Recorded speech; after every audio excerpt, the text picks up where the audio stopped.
Di video ini gue akan bahas tentang yang namanya neraka laki-laki. Apa itu neraka dari seorang laki-laki? Di dunia zaman sekarang, ya banyak banget laki-laki itu hidup, gue sebutnya di neraka laki-laki ini. Dimana mereka nggak dihargai sama keluarga sendiri. Punya istri nggak dihargai sama istri. Punya pacar pun nggak dihargain sama pacarnya. Dianggap sebelah mata, ya dipandang sebelah mata, nggak dilihat sebagai manusia. Bahkan sama orang tua dari istrinya, laki-laki itu banyak yang diinjak-injak. Dan mereka tidak apa-apa untuk diinjak-injak. Ini yang gue sebut dengan neraka laki-laki. Diremehkan sama teman, nggak dianggap sama keluarga besar. Keluarga lu pun nggak dianggap sama keluarga besar. Ketika makan-makan misalnya tahun baru, ya keluarga lu itu yang disuruh cuci piring. Keluarga lu yang paling nggak dianggap karena mobilnya datang ke rumahnya paling jelek. Kenapa semua ini bisa terjadi? Simple. Laki-lakinya itu nggak punya yang namanya kompetensi. Ya, nggak kompeten dalam semua yang dia kerjakan. Dan ini adalah neraka laki-laki yang gue bingungnya ya. Banyak laki-laki nggak apa-apa gitu hidup sebagai pecundang seperti ini. Kalau kalian kilas balik ya di zaman Roma. Di zaman Roma itu kalau kalian mikir peperangan. Ada yang namanya siege warfare. Di mana itu kalian harus masuk ke sebuah benteng. Kalian mau serang sebuah kastil, itu ada bentengnya. Lu harus naik. Ya. Gimana cara naiknya? Ya pakai tangga zaman itu. Nah lu akan pikir sekarang pecundang-pecundang seperti lu. Kok ada yang mau ya yang naik pertama? Itu kan yang lu pikirin kan? Karena yang naik pertama itu kemungkinan matinya itu besar sekali. Nyatanya pasukan Roma itu rebutan justru untuk yang naik pertama. Kenapa? Karena kalau lu naik pertama dan lu berhasil untuk menaklukkan kastilnya, lu akan mendapatkan kebanggaan khusus. Disebutnya pada zaman itu Roman Triumph ya. Jadi lu akan dapat gitu loh. Lu dapat honor gitu. Kebanggaan terhadap diri lu sendiri, dapat pride gitu. Laki-laki zaman sekarang nggak ada dia begitunya. Ya, kalau ketika perang suruh naikin tangga dia kabur duluan, dia nggak berani. Jadi yang kemungkinan kepalanya ditebas pertama. Kalian bayangin dalam beberapa ribu tahun ya, cepat sekali berubahnya dari laki-laki yang seperti itu ke laki-laki yang seperti sekarang. Lu kalau nggak bisa nyelesain ya masalah yang ada di hidup lu hari ini, lu nggak akan dikasih kesempatan itu untuk punya masalah besok. Dan kalian yang mungkin duduk di sini ngerasa gue nggak pengen ada masalah di hidup gue.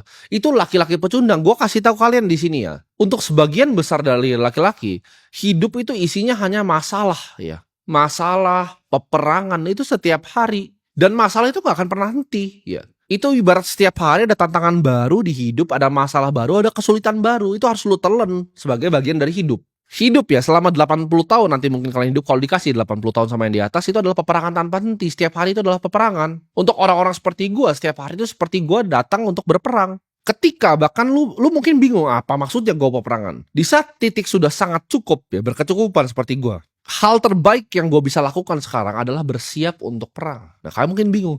Karena mama gue juga bingung. Dia bingung. Kalau lu udah punya semua duitnya, kalau lu gak bisa santai-santai aja? Enggak. Justru ketika gue dapat duit yang sangat banyak, di situ gue takut karena dengan duit yang sangat banyak ada sangat banyak orang yang mau ngambil itu dari gue. Dunia ini hutan rimba, kompetisi, peperangan. Jadi setiap kali gue dapat banyak, gue taunya akan ada masalah yang datang dan gue persiapkan diri gue untuk masalah yang akan datang. Dan gue gak kaget ketika masalah itu datang. Matahari itu akan terbit dan matahari juga akan tenggelam. Suatu saat lu bisa senang-senang, besoknya lu bisa kena masalah yang luar biasa berat. Lu mungkin pikir sekarang, oh coba kalau gue hanya punya uang 10 miliar aja dikasih ke gue, masalah di hidup gue akan selesai. Enggak, masalah lu akan tambah berat. Tapi hidup ini akan kasih lu level masalah ya, di level lu. Jadi masalah yang lu dapetin ketika punya uang 100 juta itu berbeda. Ya kayak gue, masalah yang datang di hidup gue ketika gue cuma punya uang 100 juta itu gampang. Tapi bagi waktu itu 100 juta berat. 1 miliar masalahnya beda, 10 miliar beda masalahnya. 100 miliar beda masalahnya. 1 triliun itu levelnya naik terus masalahnya. Ya, tapi kita progres di hidup ya gue anggap diri gue berperang dan gue nggak takut mati ibaratnya. Lu mau perangin gue, come and get me gitu.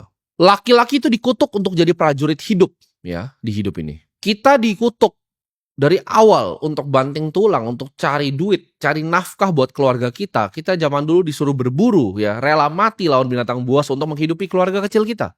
Kenapa pertanyaan orang lu bisa mandang sebelah mata dan lu di posisi lu sekarang seperti di neraka ini? Karena lu nggak kompeten dan lu nggak bisa nyari duit. Jangan bingung kenapa keluarga istri lu itu ketika lu datang ya ke mertua lu, mereka anggap lu sebelah mata. Kenapa lu datang pakai mobil yang paling jelek? Atau kalau datang pakai motor gitu. Ya gimana nggak dipandang sebelah mata? Istri lu mau beli tas kagak bisa, rumah lu masih nyicil, ya istri lu mau interior rumah lu nggak mampu.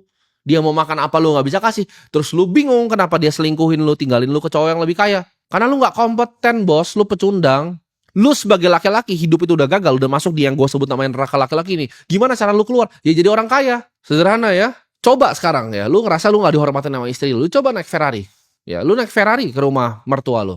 Apa nggak disiapin itu semua makanan di situ? Apakah dia nggak sapu dulu rumahnya sebelum lu datang? Apa dia nggak begini tunduk sama lu? Tunduk lah. Itu cara dunia bekerja. Nggak suka begitu. Nggak suka orang lebih mandang orang yang lebih kaya. Ya lu contoh lah, lu ke hotel aja. Lu naik Avanza sama naik Ferrari lebih dipedulin siapa? Dunia memang begitu. Lu Avanza lu disuruh parkir jauh-jauh karena mobilnya jelek nggak mau dilihat di depan hotel. Kalau Ferrari, gua naik McLaren, gua naik Senna, itu di hotel, ditaruh di depan lobi kalau bisa mobilnya. Karena hotelnya bangga ada mobil seperti itu di hotelnya. Itu cara dunia bekerja. Nggak suka pindah, ya lu pindah hidup di bulan gitu. Lu bingung gitu kenapa cewek lo kok bisa ya dia jahat banget sama gue cari cowok lain. Dia udah capek-capek make up. Ya yang lu lakuin adalah lu naik motor. Dengan lu naik motor lu rusakin itu semua make upnya, matanya masuk debu. Ya rambutnya rusak kena helm. Dan lu bingung kenapa dia mau cowok yang punya mobil. Hujan-hujan kan sama lu, naik jas hujan. Dan lu cuma nangis ketika ditinggalin lu buat cowok yang punya mobil. Ya jangan sakit hati, kerja. Ya kerja. Kalian mungkin bingung kenapa ya pacar gue selalu berantemin gue. Di hidup gue ya selama gue punya pacar jarang sekali gue berantem. Jarang banget ada yang mau berantemin gue gitu. Karena gue kompeten. Jarang sekali gitu berantem karena mau makan di mana. Enggak, mereka semua yang ikut gue mau makan di mana. Karena mereka tahu gue akan kasih makanan yang terbaik. Lu nggak usah mikir lah, nggak usah pasang otak lu. Lu jadi princess aja duduk di mobil gue. Udah gue bawa lu gitu selesai. Jadi nggak pernah ada berantemnya. Soal hal-hal kecil tuh nggak ada berantemnya. Lu ngikut gue, lu nggak mau makan tempat gue ya lu makan sendiri di rumah selesai. Lu nggak mau gue cari orang lain, sederhana. Gampang sekali gitu. Bedanya apa? Lu ketika lu bawa cewek lu dengan motor lu, ya kan, lu makan di mana ya? Kamu makan di mana sayang? Nggak tahu. Oh ya udah kita makan di McD ya. Kita makan di McD lu. Kalau gue udah siap semua gitu.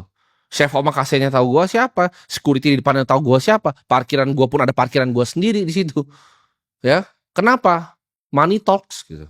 Lu akan masuk ke neraka laki-laki kalau cuma jadi pecundang di hidup lu. Ya orang tua lo aja mungkin gak bangga sama lu cuma jongkok di depan rumah pakai wifi tetangga main game. Di sini gue bilang ya, lu stop cari pembenaran gitu.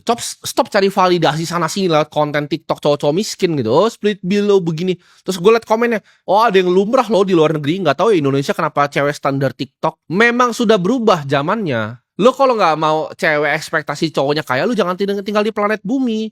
Dari zaman dulu cowok yang paling berotot yang bisa berburu paling banyak itu paling banyak dapat cewek. Ceweknya banyak di goanya karena dia jago berburu. Zaman dulu juga sama. Raja itu bisa punya 1000 cewek. Sedangkan cowok-cowok yang gembel itu bisa nggak pernah punya cewek, nggak pernah punya pasangan sampai dia mati. Itu fakta dari zaman dulu seperti itu. Ya, cowok-cowok cuma dicambuk itu jadi budak itu biasa nggak dapet cewek sampai dia mati karena dia sampah di masyarakat. Orang-orang di Roma yang nggak ikut militer itu biasanya nggak punya cewek sampai dia mati. Hidup kayak pecundang di samping di tanah begitu hidupnya. Cari-cari makan dari pinggiran kayak kucing. Jadi jangan lo expect gitu loh. Oh ini ada standar cewek mau kaya. Memang semua cewek mau cowok yang kaya. Udah telan gitu ya. Ada yang coba cari validasi. Oh tapi kan di luar negeri itu biasa lumrah itu split bill. Iya bule miskin. Sama kan di negara kita ada orang miskin. Di luar juga ada orang bule yang miskin gitu loh. Orang yang bule yang miskin yang minta split bill. Coba lu ke billionaire deh. Hedge fund manager gitu kerja di finance suruh split bill lu diketawain bos karena mulut dia ngomong split bill nih kayak gue nih ngomong split misalnya harga makannya 1 juta gue ngomong split bill itu gue udah bikin 1 juta dalam gue ngomong sedetik split bill itu daripada gue capek-capek ngomong ya nambah berapa detik lagi itu prosesnya gue bayar aja karena itu nggak waktu gue lebih mahal dari proses gue ngomong kata keluar dari mulut gue split bill nggak paham kan kalian jadi jangan samain kayak standar-standar TikTok terus ada cowok-cowok gitu ngomong oh nggak apa-apa ini nggak apa-apa dia miskin naik Avanza jangan dengerin ya jangan dengerin lu juga harus telan tapi kalau lu mau hidup yang berbeda lu mau keluar dari neraka ini lu harus lakuin yang laki-laki lain nggak lakukan lu harus siap perang lu harus siap untuk telan masalah-masalah yang akan datang karena masalah-masalah itu gue janji akan datang ke lu menurut gue sih nggak ada yang lebih busuk kayak di dunia ini dibanding jadi laki-laki pecundang ya lu cuman bangun naik KRL itu lu dempet-dempetan cari kopi hitam terus lu dapat gaji dari bos lu terus lu tidur hidupnya kayak autopilot. Lo tau gak ini mirip sama apa? Sama binatang di kebun binatang. Lu jangan gue ngomong gini kayak gue jahat sama lu. Enggak, ini gue sayang sama lu makanya gue ngomong. Ya, gue sama-samain lu sama binatang kenapa? Karena gue sayang sama lu. Mirip, ya. Gue bilang tadi, lu bangun autopilot ke KRL, dempet-dempetan, minum kopi, ya. Makan roti ke kantor, dapat gaji pulang. Ulang lagi besok, ulang lagi besok, ulang lagi besok. Emang gak ada masalahnya bener hidupnya, tapi itu hidup paling sampah menurut gue. Hidup paling sampah adalah hidup yang rata, gak ada kegembiraan di hidup lu, gak ada rasanya. Bahkan ya, gue di saat ada masalah itu di saat gue ngerasa bener-bener gue hidup gitu loh. Lagi perang nih seru nih menurut gue. Kalau hidup lu rata flat aja itu bagus gak usah hidup gitu. Lu jangan jadi kayak singa di kebun binatang. Nah singa di kebun binatang kenapa? Gak usah berburu ya. Makanan ada jamnya dikasih secukupnya makanannya. Kerjanya cuma tidur. Insting berburunya hilang. Insting predator hilang. kill or be killed instingnya tuh hilang gitu loh. Yang dia harus kabur dari poachers yang bawa senjata tuh hilang, instingnya hilang gitu. Makanya singa-singa di kebun binatang itu lebih cepat mati dibanding singa-singa di alam. Karena instingnya dibunuh. Lu mungkin juga akan lebih cepat mati dibanding orang yang hidup gitu loh. Lu tuh nggak hidup, lu di neraka ini kayak di kebun binatang gitu loh. Dikandangin gitu, naik KRL, dempet-dempetan. Lu kayak singa yang nggak tahu kapan menghindar dari bahaya. Ini bahaya nggak sebenarnya? Makanya gimana cara carinya? Oh, dikasih gitu, dikasih. Suapin. Tapi secukupnya. Apa bedanya lu sama binatang di kebun binatang? Nggak ada bedanya. Gua tahu ya, lu yang nonton ini tuh manusia di dunia ini yang paling banyak alasannya. Gua bukan dilahirin di keluarga kaya, gua nggak bisa inilah itulah. Coba gua kasih gini. Gua bilang bahwa 2025 ini adalah tahun dimana hidup lu bisa berubah di Januari ini. Ya, kalau lu sungguh-sungguh dengerin apa yang gua ngomongin, hidup lu bisa berubah. Buang dulu semua. Alasan-alasan goblok di otak lu, buang dulu semua. Jangan nyalain ini ada kebijakan ini, jangan nyalain ya. Fokus di diri lu, dan gue bilang, lu dengerin omongan gue, 2025 hidup lu akan berubah. Coba gue kasih lo ya, gue tantang lo sama misalnya 100 orang yang nonton ini ya. Ada 100 orang nih, gue kasih skop. Cuman boleh pakai skop ini, lu gali lobang ke bawah. Yang lobangnya paling dalam 24 jam gue kasih 10 miliar. Lu yakin lu bisa menang game gue gak? Coba lu pikir. Ujung-ujungnya apa yang bisa begitu? Itu lewat kegigihan. Itu pure, kalau bahasa Inggrisnya sheer will. Gue gak tahu bahasa Indonesianya apa. Kemauan yang luar biasa itu. Tekad yang luar biasa. Itu bukan siapa yang lebih punya teknik untuk ngegali kalau 24 jam. Itu siapa yang lebih berani berdarah dibanding sebelah-sebelahnya. Lu yakin lu menang gak? 100 orang ya. Gue pilih 100 random orang nonton ini. Lu yakin lu menang gak? Itu aja lu kagak yakin lu menang. Gimana lu mau sukses di hidup ini? Itu bisnis, pekerjaan ya. Financial market itu jauh lebih susah dari gali lobang 24 jam itu.